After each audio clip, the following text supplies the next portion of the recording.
小百科嘅時間啦。漏電嘅原因咧有好多種嘅喎，一般嚟講咧我哋係察覺唔到嘅。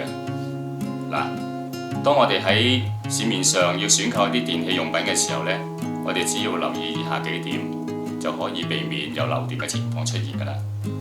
市面上咧一般嘅電器咧都有金屬殼嘅喎，好似電磁爐、電熱水壺同埋風扇。嗱，如果電器嘅接線係做得唔好嘅話呢，電流呢就有機會流到去金屬殼而產生漏電嘅噃。嗱，如果係掂到呢啲金屬殼呢，就會有被電擊嘅危險啦。嗱，首先我哋要知道呢，插蘇裏邊呢又有3條電線，有啲呢又有保險絲嘅。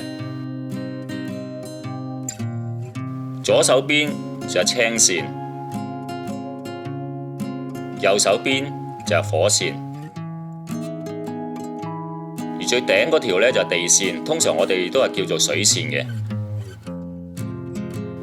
嗱，青線同埋火線呢係供香港市電220伏俾呢個電器嘅，而水線呢係連接到電器嘅金屬殼，最主要係用嚟避免漏電嘅。嗱，有啲電器嘅插蘇呢只有2隻腳嘅喎。好明顯呢種電器呢係冇水線嘅，而有機會發生漏電嘅。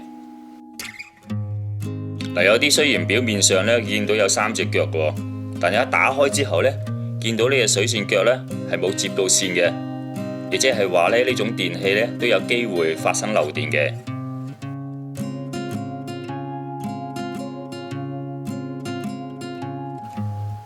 所以我哋喺日後要選購呢個家庭電器用品嘅時候呢，我哋肯定要有水線先好買喎。